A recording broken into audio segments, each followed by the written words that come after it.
Hey everybody. Hello. Welcome. Welcome. This is just going to be like a chill, relatively theoretical kind of GM prep stream for episode number 52 and forward of Roleplay Court of Swords. So if you are not caught up on Court of Swords, or you don't like the idea of knowing what might happen before it happens on the big scale, you want to discover the lore as the players do, that's okay. This just might not be the stream for you. We're going to talk about kind of all the big picture stuff. We're going to talk about getting Ramus back on board. We're going to talk about how I see JP and Zeke's characters fitting into my overarching kind of stuff for the game. And I'll just be answering lore questions and just kind of talking shit about what's going on in the game on the big scale and kind of getting my head into the GM mode for today's game. This is episode kind of 51.5 if you're watching the playthroughs on YouTube and you've wandered over here. But yeah, so we're just gonna hang out. If you have questions or whatever, fire them into chat. Again, if you're watching on YouTube, I'll try to answer questions in the comments. But honestly, like this stuff tends to be about the in the moment. So you might have missed the answer already in the narrative. Chrome Viper, welcome back. So let's talk about what's going on in Court of Swords. I'm managing now, kind of more officially. I'm managing all the here. Let's take a look at it. I'm managing all of the stuff in Court of Swords by way of fronts. Fronts are a tool that I use when I GM that come to me from Apocalypse World by way of Dungeon World. So D&D, Dungeon World, Apocalypse World, and they're really just a way of managing all of the bad, complicated, confusing shit that's going on in the world. And I think of them as countdowns or timelines for what would happen if the players did nothing. Because players are always taking action, characters are always moving forward, and there are always places where they can't move forward, where they can't do things. And when the players choose not to or are unable to affect things, I can look at my fronts and I can figure out what the next thing that might happen could be. So what I'm going to do is I'm going to put together some details on what I think to be the most present fronts, the places where the war is being fought, and we'll detail some of that stuff. These are my adventure fronts. They're like what's happening right here and now. I also have campaign fronts, which are things that are outside the immediacy, but still kind of making forward momentum. I probably won't touch those too much today. We might look at them a little bit. And so we'll just kind of talk about what the greater forces that are at play in the universe are and kind of what they want.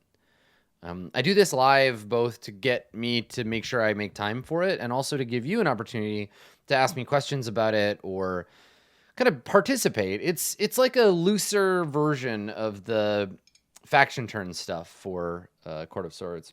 You might recognize the faction turn stuff from Stars of the Number. So yeah. So fronts. This is the biz. This is what we do. So my main fronts right now, the stuff that I think is likely to be relevant and important, are these ones. One of which got introduced last session, and I think might be the most immediate one, which is this one at the top, right? Koo Crit on the hunt. The Sahir Anana, she's also present. I think we're gonna rope her in more with Ramus. Berg's soul passenger, right? The remnants of the Farang spirit that's messing with Berg. Ramus's slow disintegration of a creature of the void, and then the tower, not the tower itself, but the servants of the tower, believing that the city of Brass needs to be burned down. Now, the stuff from the last session that we saw that's kind of relevant to this is the Koo Crit bit, right? There's active people pursuing Berg, particularly. So that's really important. And then last session, also the Immortals stepped in to ask Berg to say no to the tower. That a time would come where the tower's servants would call upon Berg to commit a great and terrible act of destruction against the city of Brass. And the Immortals said to Berg, you'll know when the time comes. Please do not do this for humanity, for all of us. So there's a line. There's the servants of the tower that believe the city of Brass needs to be toasted, and then there's the Immortals that believe that the city of Brass needs to stand. So yeah, the halfling labor movement thing, I don't know that I really care about that anymore. Like, I think it's happening in the background, but I probably won't focus too much on it. We won't look at it too much because it's not super important. Everything else is a campaign front. So the Farang themselves, the Resurgence of the Serpent, Mara versus the Fountain, Necromancer King, Something is Wrong in Heaven. All this stuff is just over there. I'm not worried about it for today's session. Ty Martinez, Ty is asking, hey Ty, is Hazan on the side of the Immortals or the Tower's agents, or is he just going to watch? Hazan is a servant of the Tower. Absolutely. Yeah. Yeah. Hazan is all about doing what the Tower demands. Hazan is firmly in the Tower's camp. Yeah. So Hazan is in favor of the city burning. Yeah. But let's talk about Koo Crit. So I think that the first thing that happens here is an encounter with bounty hunters, right? So when we interact with these bounty hunters, this has already happened. So I'm gonna check that box, right? This is the beginning of this front. We know that Koo Crit is in town. Now the players are currently on their way away from the bounty hunters. They're sort of fleeing from them, but maybe they will catch one. Maybe they'll be a prisoner. Maybe they'll get some more information out of them. I don't know. But the idea here is that Koo Crit is essentially doing two things. He's personally hunting for Berg because he wants to get his hands on Berg again. And he is sending bounty hunters after Berg. Now, he thinks Ramus is dead, so that might be an advantage for him. He thinks that Ramus has died, but he knows Berg is alive, and he's been hunting him for these many years. And people have asked me, like, oh, why would Koo Crit still be hunting Berg? Why wouldn't he just give up? Because Koo Crit is a mean motherfucker. Koo Crit had plans.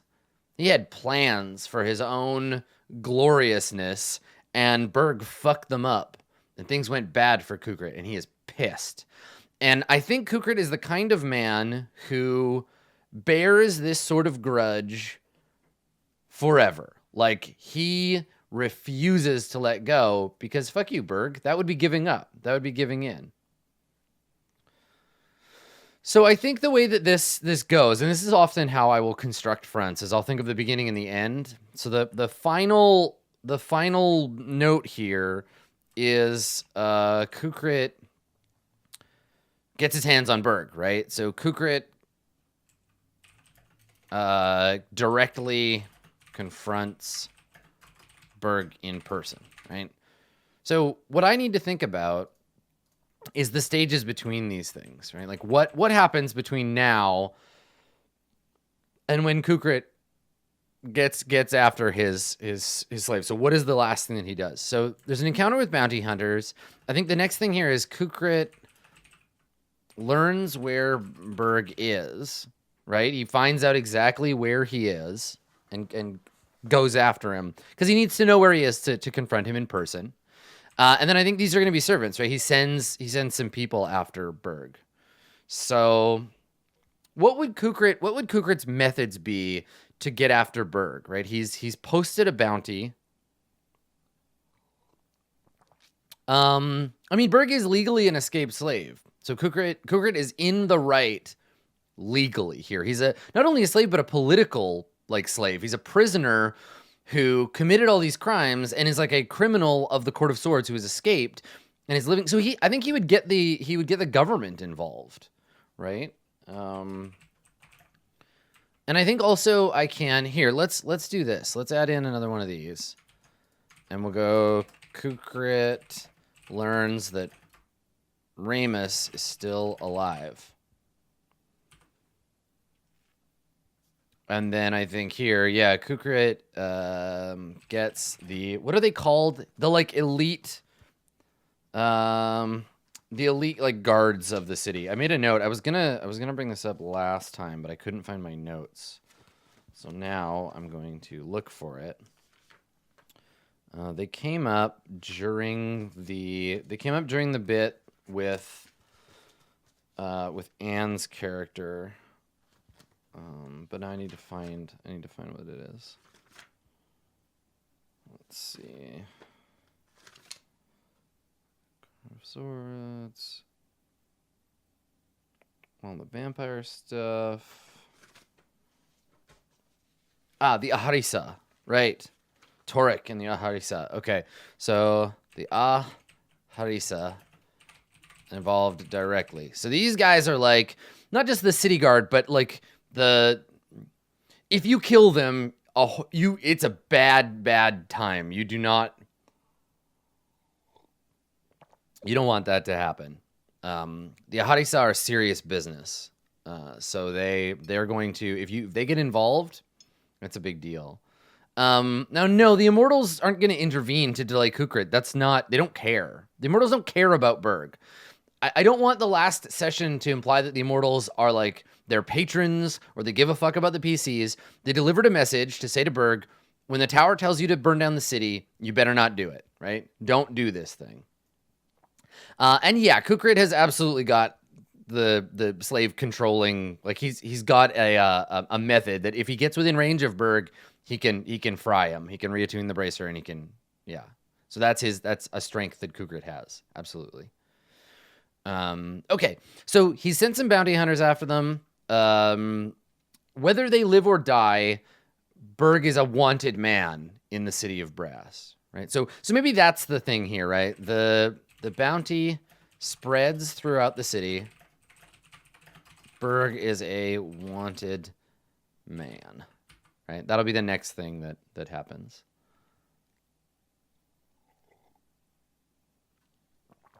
So that's the plan here. So there's an encounter with the bounty hunters. Bounty spreads throughout the city. Berg becomes a wanted man. Koo Crit will learn that Ramus is alive. I think here I want to add something fun. Let's be villainous here.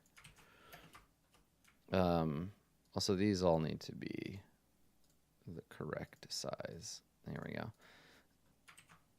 go. So Koo Crit makes Ramus an offer he can't refuse. So he's going to go after Ramus first. And he's going to be like, yo, Ramus, I thought you were dead. What good has Berg ever done for you? I can offer you such glorious things, Ramus. Whatever you wish can be yours. I have influence in the Court of Swords. Give me Berg, and it will all be yours. What do you want, Ramus? Power? Gold? So, Koo Crit will make promises in exchange. And if Ramus refuses, we'll go to the Harisa, and then eventually he will learn where Berg is, and then we confront him in person. Now, this is all predicated on the idea that the players do nothing, right?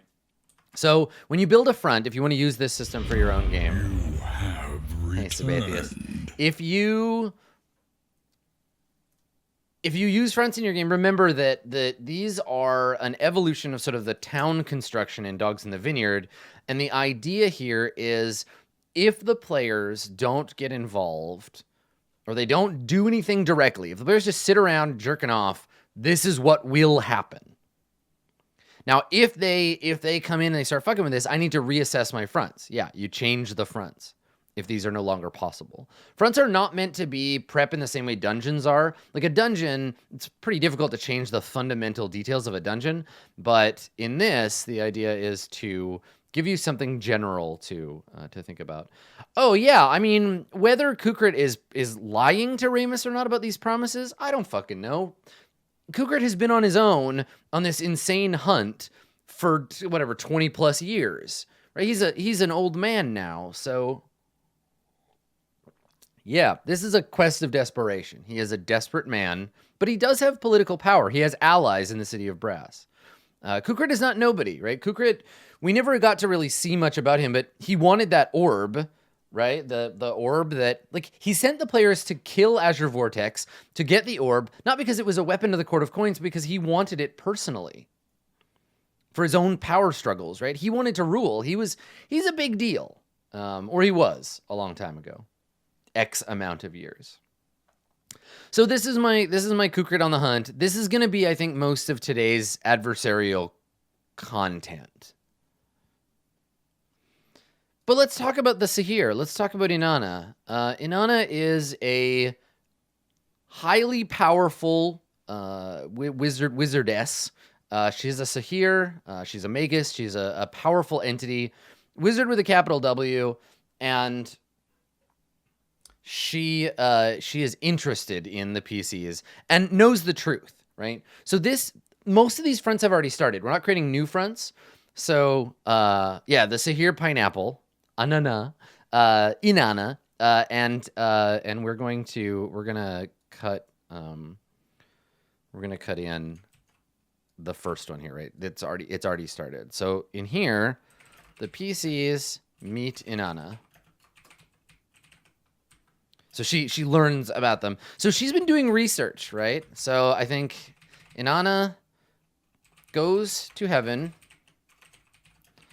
and learns about the Farang and Ramus's soul. So she knows the truth. She knows that Ramus has no soul. She knows that so here, I'm going to go. We're going to leave a comment for ourselves here to what she actually knows. So Ramus's soul is rolled off the shelf and hiding somewhere forgotten.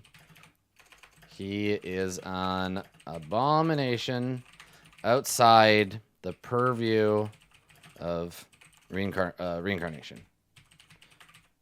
So, and then Berg is an entity whose soul is fused with some externally powerful thing that doesn't make any sense or have any record in heaven. So she knows that. She knows these things are true.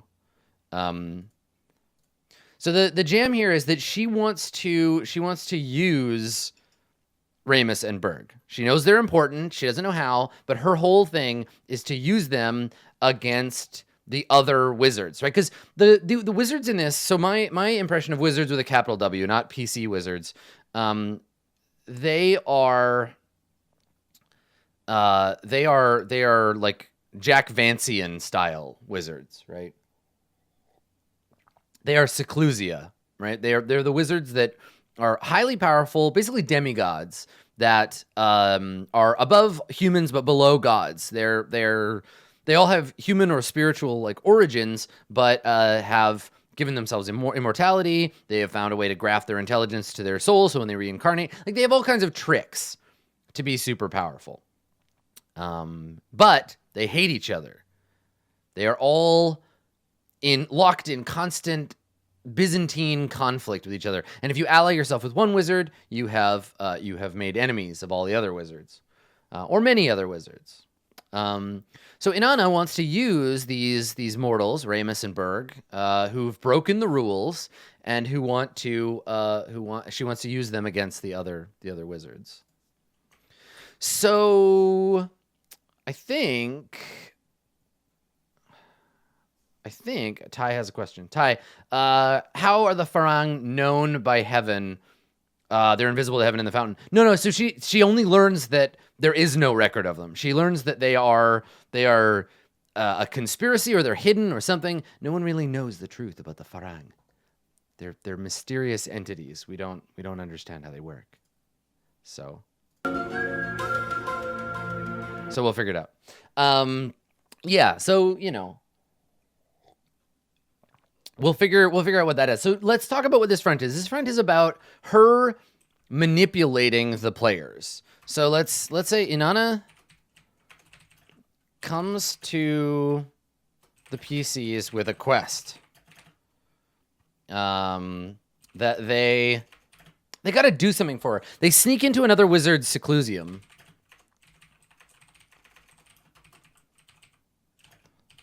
Let's call them Sahir. Another Sahir's seclusion,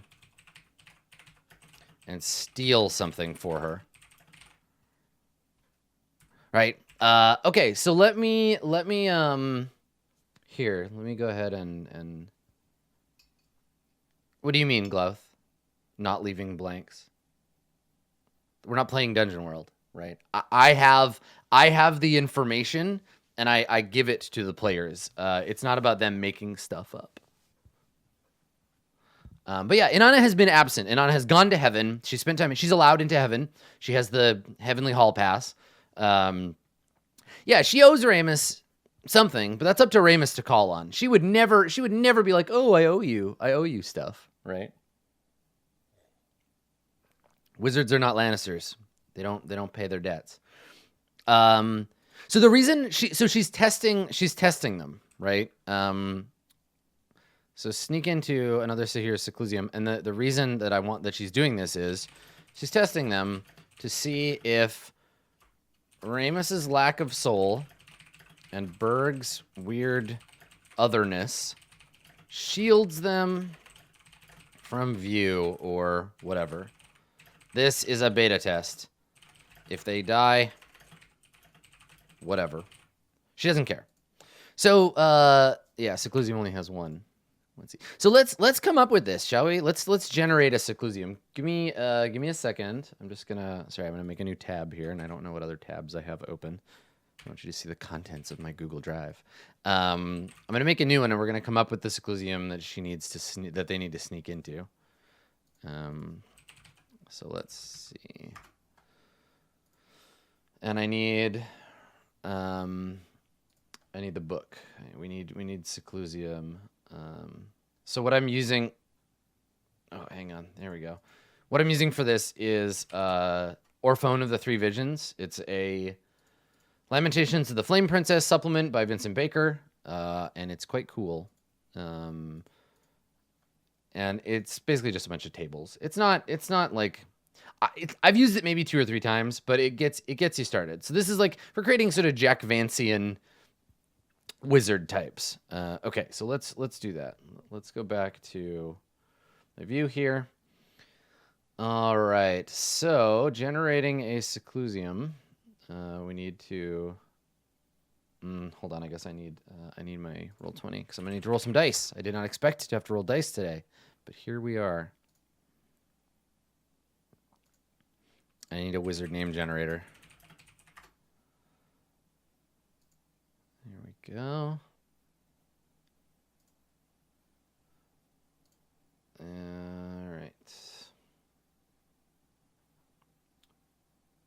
Now I could use one of these pre-built seclusia, but it's more fun to make up my own.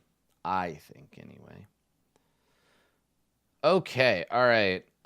So this particular wizard. We got our wizard business here. We got our Court of Swords. Okay. All right. So, first of all, let's pick a name. I use this as a start to come up with names. This is a wizard name generator, but they have like a million other fantasy names. This website is great. And I think this person's name, let's come up with a good one. These are some good, weird wizard names. Imuzif. Utrix? Oh, Utrix is a good one. Utrix. Yeah, I'm going to use that. Okay. All right, so this is the seclusion of Utrix.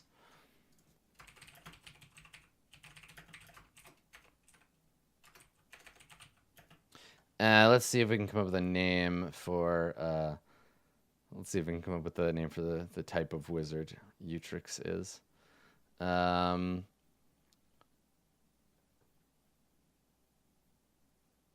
Utrix of the Seven Potencies. That's pretty good. I like that one. Okay, so we're gonna make this. We're gonna make this seclusion for Utrix, and now we need to roll some dice. So the seclusion is roll a d6. A place of Baroque extremity. Okay, that's cool.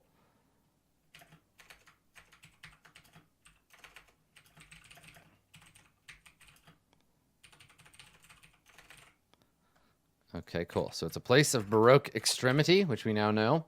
And this wizard, Utrix is, I need a d6 here again. Okay, a wizard of wicked imagination and vast capacity.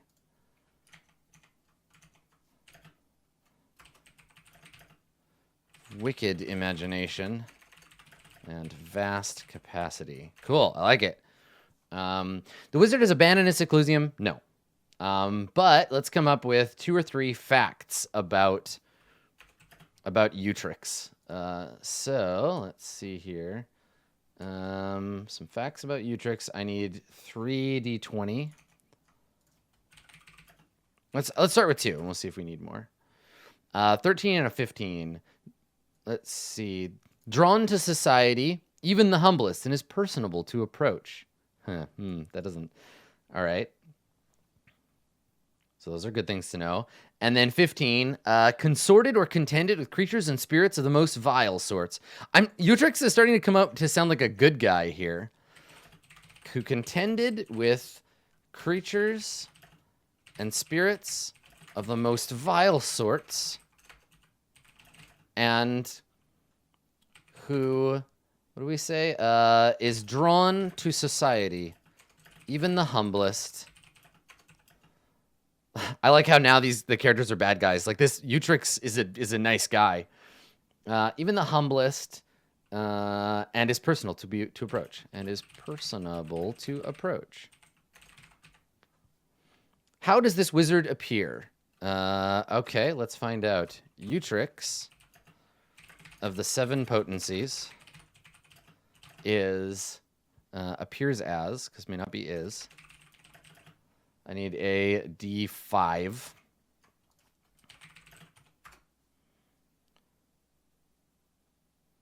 Is inhuman or transcendent. Cool. Appears as a transcendent entity. Who is, let's see, I need, let's see, a d16, and then a d12, and then a d18. Roll d16, d12, and a d18. So 15, 12, and 9. So 15 with smoky brown skin. Okay. Apparently it's not transcended having skin. Let's see, 12. Braided beard. And what did I roll in this last one? 9. A gorgeous face. Ooh. So transcendent.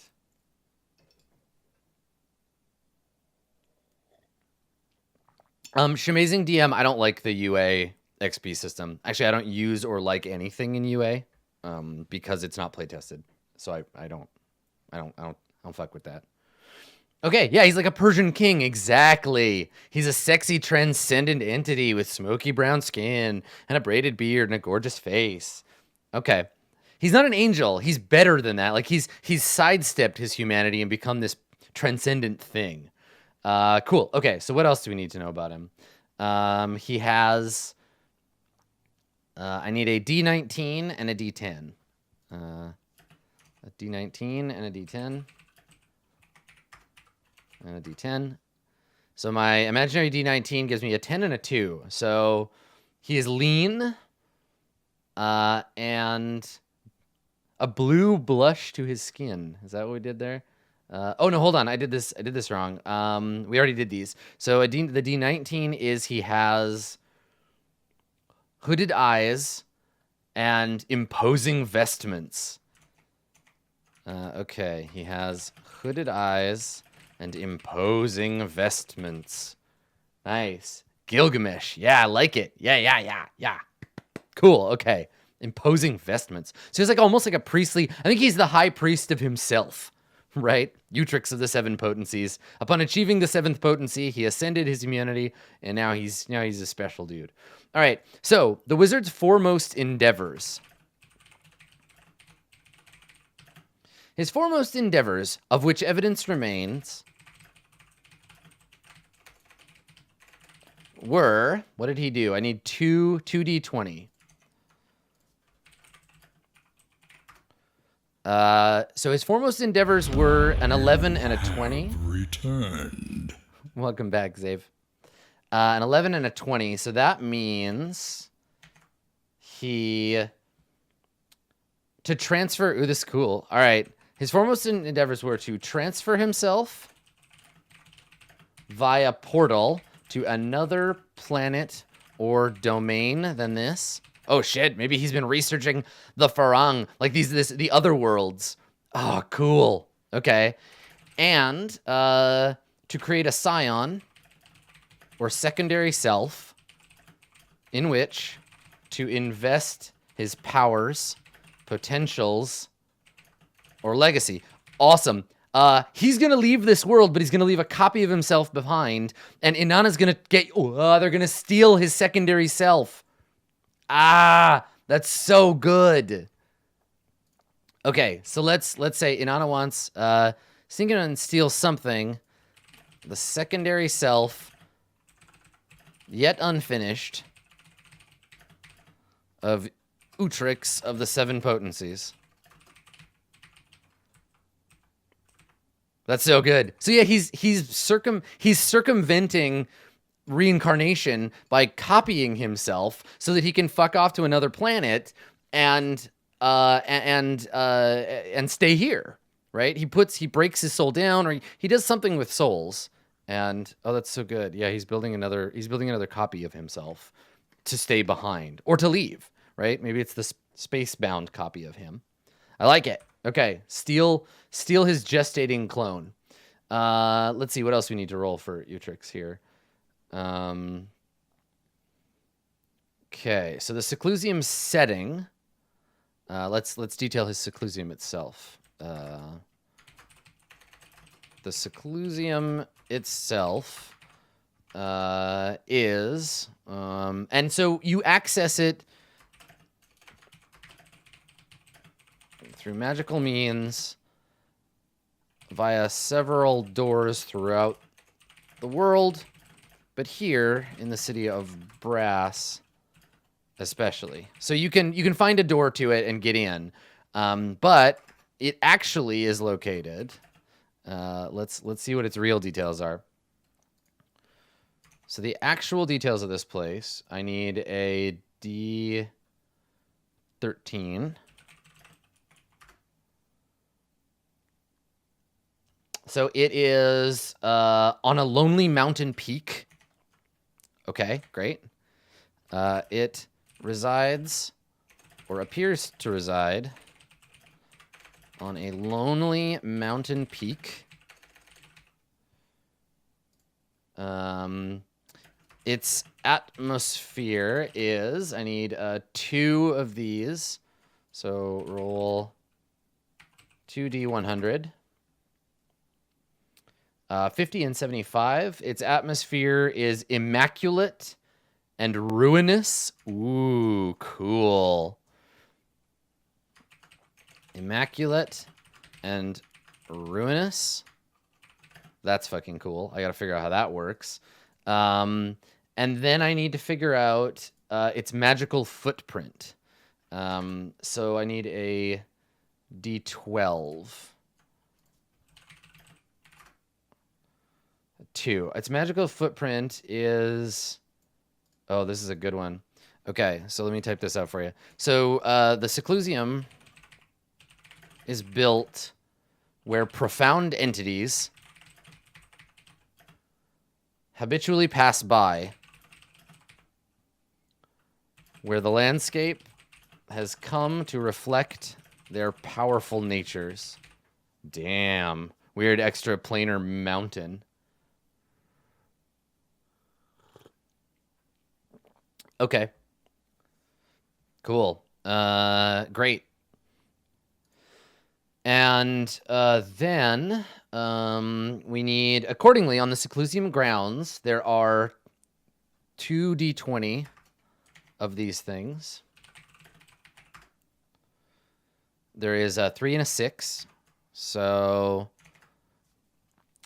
on the Seclusium ground can be found a place where unfelt winds converge and a polished marble fountain. Neat. This place is sounding creepy. Oh, I like it.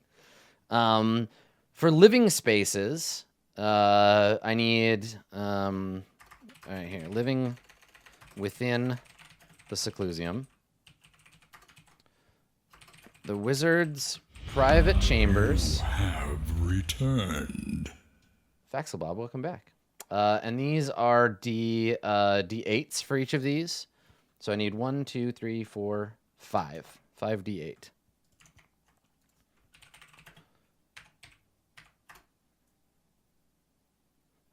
Okay, so 71783. Let me make a note. 71783. Okay. So his private chambers.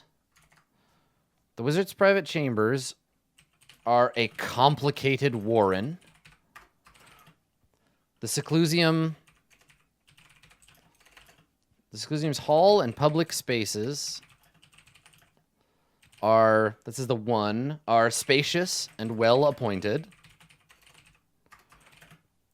The Seclusium kitchen, cellars, pantries, and butteries are, this was the second 7, so a complicated warren.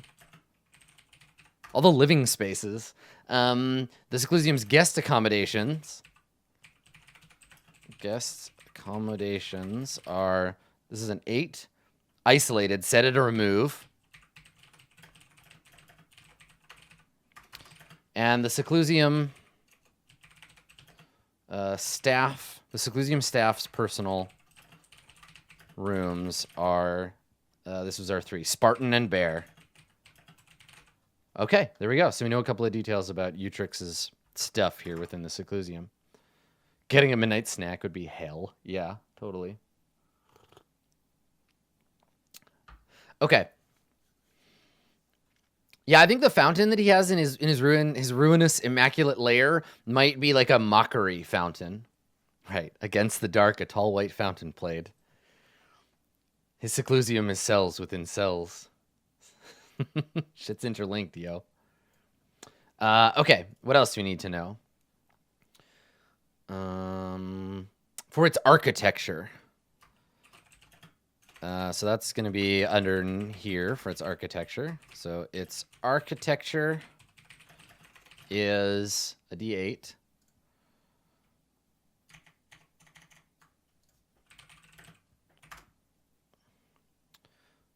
A hunting lodge, hulking with 4 hearths. Nice. A hunting lodge, hulking with 4 hearths. Not healths, Adam.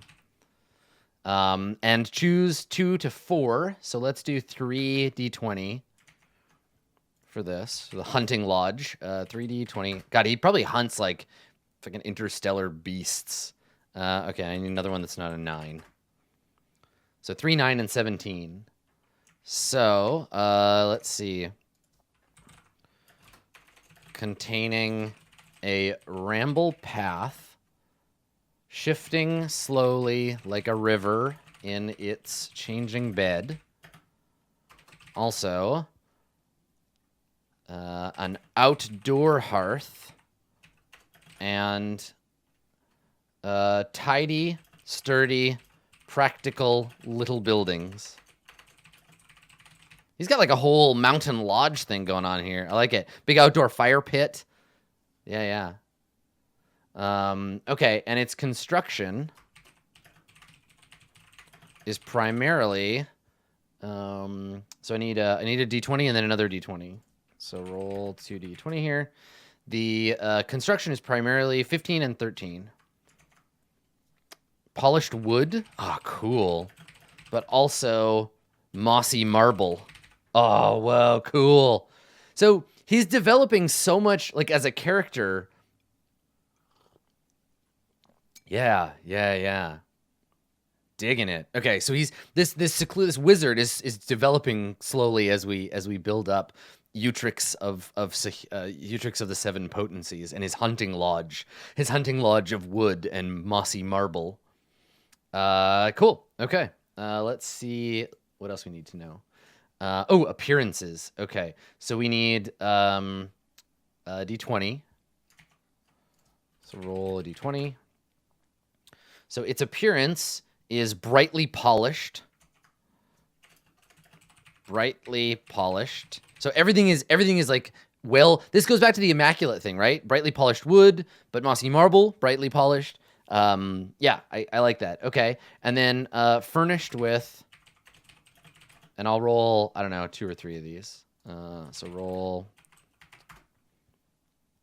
8 and 7. Lush carpets and plain rugs. Okay, good, sure. Okay, having, let's see what kind of windows, doors, and features. So I need a D8, a D6, and 2 D20.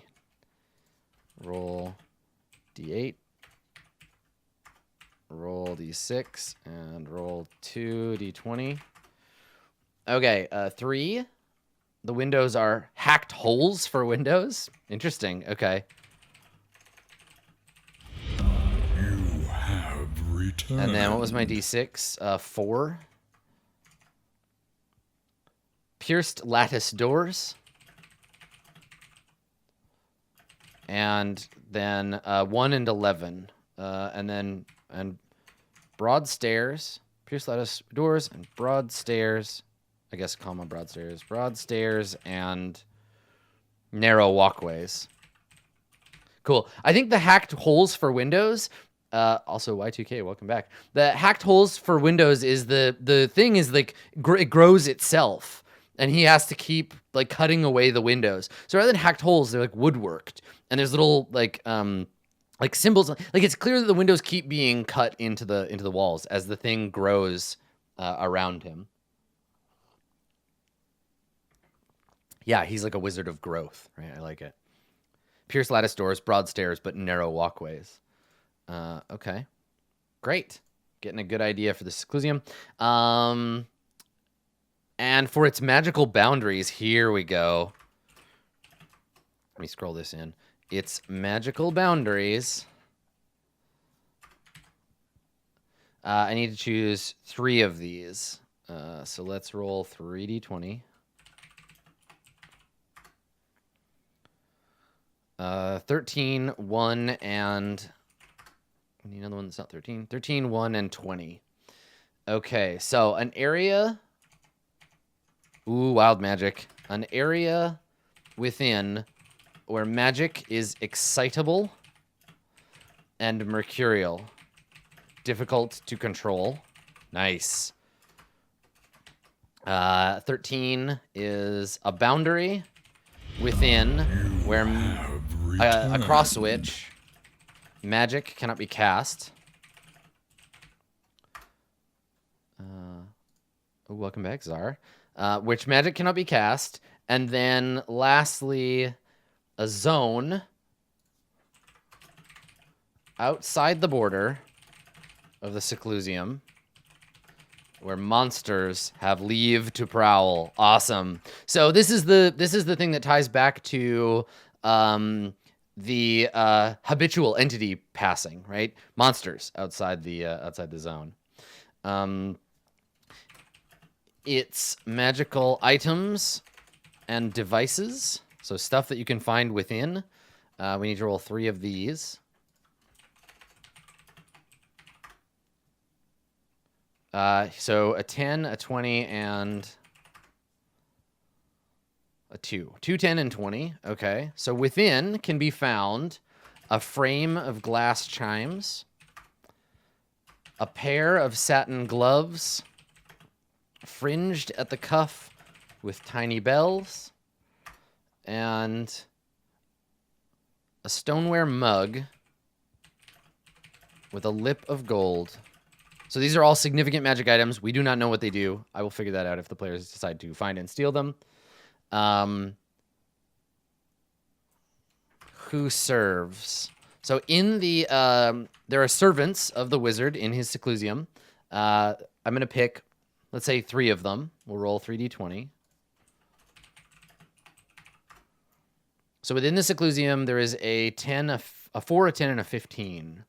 So the wizard, personal body servant. I don't know what a body servant is, but that sounds good. And then a 10 and a 15. So a keeper of pantry and buttery. And a mistress or master of furnacy. Should spell that correctly. Okay, so someone to run all those fires, because he's got all these hearths. Someone to run the fire, someone to keep the food, and a personal body servant. And then guests and prisoners. Who is already here? Let's roll 2 of these, I think. So who is a prisoner or guest of the seclusium? 8 and 10. So a person fleeing the justice of the immortals. It says king, but I'm going to use. So a criminal, a person fleeing the justice of the immortals. And what was the other one? 10. A creature rescued from the local populace, like of the mountain, I guess, who had faced execution for violating their most fundamental norms. So he's got two people fleeing, two prisoners. They're not prisoners; they would be guests hiding out in his lair. Cool. Okay. And there are a few other tables I can roll on, but those tend to create setting, which I don't really need. I want the seclusium to be like a mysterious place. Cool. Okay. Okay, so a body servant is a valet or personal maid. Got it. Okay. Nice. So this is a decent dude. And now they have to go and steal. Yeah, maybe, I don't know about local populace, but let's call this a farang in a state of stasis, perhaps. Someone, a conscientious objector, an objector to their civil war. Perfect. Oh, I like it. That's great. That's totally good. Okay, great. So now we have our seclusium of Utrix of the 7 potencies, and we have something for the players to sneak into, if they like. Cool. So all of this spreads out from, he's an interdimensional hunter. Yeah. Okay. So there we go. That's this. So Anana does that. Once they successfully do that, when they come back, Anana gives them a second quest to visit heaven in her name and steal something else. We'll detail that later, right? I want to do these one at a time. But basically, she's like, oh, well, if you can steal from a wizard, take this, go to heaven and steal this jar. Someone's soul, maybe. And then lastly, I think Anana offers them servitude,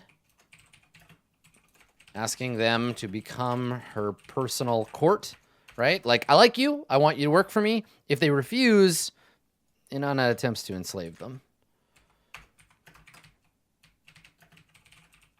to bind them to her, becoming her eternal slaves. There we go. Perfect. Okay. Great. So that's the jam. Stealing something, and yeah. So this front could lead us to places we've never seen, right? Paradimensional pockets. The idea of heaven, we might actually get to see heaven. There's a lot of shit going on. Yeah, the Sahir Anana is a powerful entity. Supreme magic. Cool. Okay. Like, I feel like that's enough for me, certainly, to get started on today's session. But I want to think a little bit about these two. So let's detail at least the starting bits for these fronts. So Berg's soul passenger. Berg merges his soul with that of a dark shard of Farang energy, gaining its gifts and burdens. I think the end one here, when this is all done, yeah, these are all just alt code check marks. I'm doing this ASCII style. So the last one, which hasn't happened yet, is Berg is utterly subsumed by the dark shard and is lost to its power. That is there is no Berg anymore. There is no Berg, only Zool. Yeah, exactly. Berg, an elf would have killed this enemy already. Berg. Okay, so that's a thing. These are all things happen. I think at one point, one of these is like Berg consults with a Farang about the truth of the Dark Shard. Right? This might happen in there somewhere. But that's... If Berg dies... I think... Let me make a note here. If Berg dies... His soul is consumed by the Dark Shard, but his body is lost, and the shard flees, seeking a new host. Right? The parasite is freed. Yeah. Yeah. Okay, cool. You'll be assimilated into the Berg. Exactly. Berg's soul is corrupt. And right now, Berg does not get to go to heaven if he dies. Because his soul is all... It might be able to be fixed. I think the other thing here, or the other end goal might be...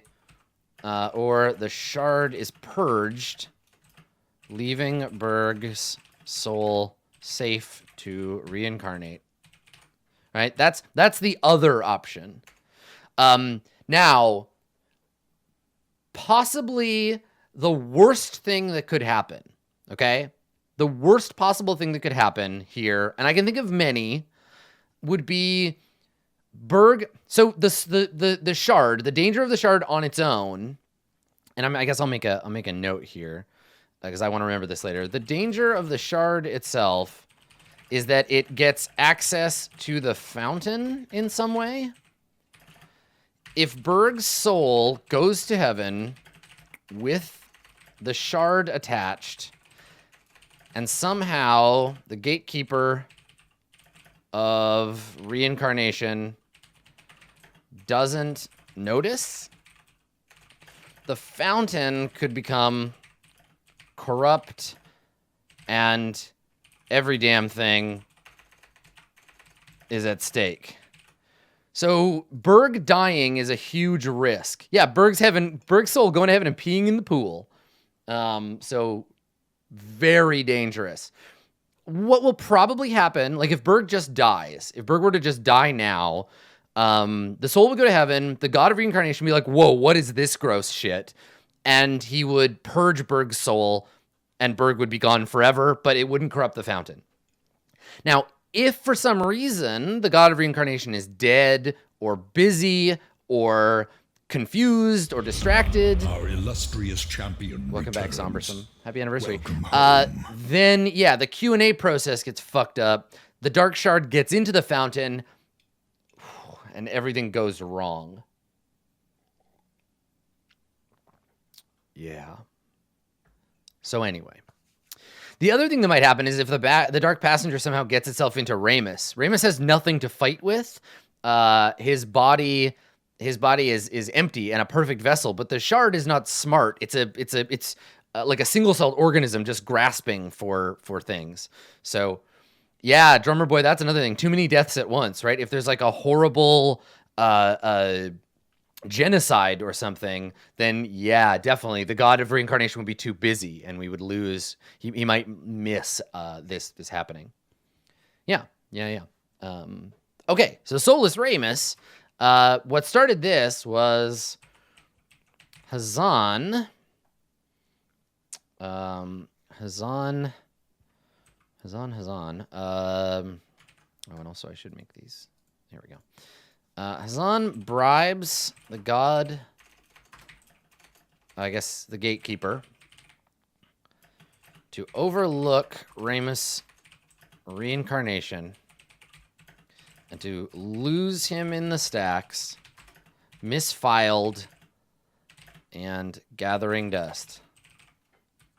Okay, and then I don't know what the end of Soulless Ramus. I guess the end here is that someone figures it out, right? Like, the gatekeeper gets found out and is like court-martialed, like, and is removed from their post and replaced with someone who finds, I guess, actually here, this is a chain, and also that hasn't happened yet. So I guess here the gatekeeper is found out, tried and sentenced for graft. The position is refilled. And then the new gatekeeper discovers Ramus's soul and reincarnates him. And then I guess if that happens, Ramus's body becomes truly undead and an abomination to be hunted and killed. So this is where he would become like an actual undead. It's a bad scene. This is where people would just like know him. Like he'd start to rot and yeah, as he slowly rots away. It's bad. It's a bad time. And all this because Hazan was like, I could use Ramus. I could use him. He could be of use to me. So there you go. And then in the middle, I don't know. I don't know what happens here. I guess maybe Anana tells Ramus, because she owes him, tells Ramus that he is a man without a soul. And that means if he dies, who knows what'll happen to his, I believe it's his Hun? He's a Hun without a Po, right? The part that sticks around is sticking around, and the part that's supposed to get fixed, no, he's a Po without a Hun. Yeah, that's right. What'll happen to his Hun? So, the soul is dual-natured. It's the Hun, or Hun, and the Po. And the Hun and the Po are the upper and lower souls. The lower soul gets recycled, and that's him. And the upper soul is the thing that gets reincarnated. So I guess what we're worried about here is his Po. So the idea here is like, cool, you're still the lower you. You're the part of you that's supposed to dissipate. Your memory, your desire. You're basically all earthly and no spiritual. Your Hun, the little remnants of whatever was good about Ramus is up in a jar somewhere under a shelf. No one knows where you are. But what'll happen to the memory? What'll happen to you if you die? You could be brought back over and over and over. We could reincarnate you or resurrect you. That would be easy because your shitty little Poe keeps being reincarnated. But I think, yeah, that's the next step, is Anana tells Ramus, and then, I don't know, Ramus writes a belief. Ramus wants to, or not a belief, a goal. Ramus wants to find out what happens. Ramus doesn't care. I mean, that's going to be up to, that'll be up to him. Yeah, I mean, you can be spiritual without a soul. It's certainly possible. Okay, so that's that. And then the city must burn. We can detail some of that. The High Conclave of Tower. There need to be like a name for them. Like a who are those who serve as the Destructors, basically? The High Conclave of Destructors. Their job is basically just to wreck shit, right? They interpret the oracular signs, they gather together, and then they go and they fuck shit up. They kick things over, and they break things, and they burn things. They destroy that which needs to be destroyed. The High Conclave of Destructors interprets the signs and realizes the city of brass must fall for humanity's enlightenment to occur. So remember, the tower as a god has no consciousness. It doesn't actually exist. Religion is fake and wrong, and the High Conclave of Destructors is interpreting energy patterns in the universe as a sign to act. Usually they're right because they're quite good at it, but sometimes they're not. The last thing to happen here is the city of brass, glorious and wonderful jewel of the West, for 10,000 years lies in ruin, lost forever to the world. Now, if before that, horrible war between the Immortals and the Conclave Servitors. Like, this is like, there would definitely be a war, right? So before that, I think the Conclave gathers their forces in heaven and on earth, and then the Conclave invades the city. Death of the Immortals, and then the city of the brass falls. Horrific. This is like a whole storyline in and of itself. So I guess the other thing, before they gather their forces, the Conclave draws up a battle plan. And this is what Hazan is like doing this right now. This is what Hazan is up to right now. Working out with his fellow Destructors how best to destroy the city. This right here, Berg chooses a side. There we go. Okay. Yeah, so it's literally the biggest city in the world, but the Destructors live everywhere, right? They own. Yeah, this is going to take a long time. And this war would last years. This wouldn't just be like, we invade and we knock stuff over. This would be like fire raining from heaven, monsters burning up from the earth, the forces of the Immortals, and like some of the wizards flee, some of the wizards stay. Total chaos. Yeah, now something is wrong in heaven. We need to make a note here. There is an angelic power who seeks to forestall or delay enlightenment by meddling in soul alchemy and vampirism.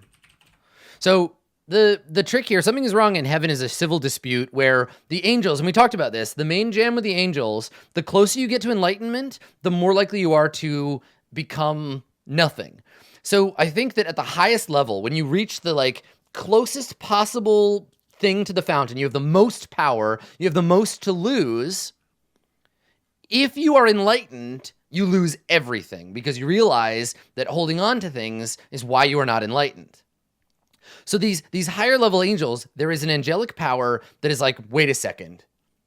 I like being alive. I like having power. I like the hierarchical power structure that I am at the top of, and I do not want to die. So now, let's find another way. So there is a civil dispute, a shift in politics. There is a new faction that is dark, right? That wants to find another way to stay alive, and so they are present in heaven. So there you go. That's a thing. Campaign fronts. The halfling labor movement, I think, kind of pales compared to all this stuff. But if the players go after it or they're interested in it, that's cool. I'll re-add it as a front. Utrix, I think. Utrix is the, you know how, okay, so when we look at Earth politics, real life Earth politics right now around climate change, there's some groups, right? There's climate change is real, and we need to do something about it by reducing our carbon emissions and working to mitigate. There are climate change is fake, it's not real, oil and gas are great. There's those two extremes. But there's also this third group that's like, climate change is real, but we need to fuck off and find a new planet to live on. Utrix is that guy, right? He's the like, you know, maybe there's other worlds out there. Maybe maybe the fountain isn't the only jam. Maybe we should leave and go somewhere else. So that's Utrix's thing. And he might in and of himself become involved in these fronts. But Utrix is right now only important by way of Anana. Yeah. So there we go. So lots and lots of things for me to kind of poke at and to see where the characters want to go. So I think I'm ready. I think I'm prepped. Like I said, not so much a like longer, deeper kind of prep session. I like these shorter ones because this is all I really need to do every session is just consult my fronts, see where we're at, and kind of dick around with how the world at large is moving, which is a lot easier than trying to challenge the players at a mechanical level, right? There are mechanical elements that will come into play, but I have more freedom with them than I used to. So this is my prep. We're ready for today's episode. There is an episode of Court of Swords coming at you in a couple of hours. Let's see, it's 1:30 now, so an hour and a half, I guess. So definitely come back and check that out, or check out the VODs if it's too late for you. This is how I prep now. This is prep for Court of Swords. I hope it has shown some interesting behind the scenes stuff for you. I hope you're excited to discover more of the lore. Thanks for coming, everybody. We will see you in the city of Brass.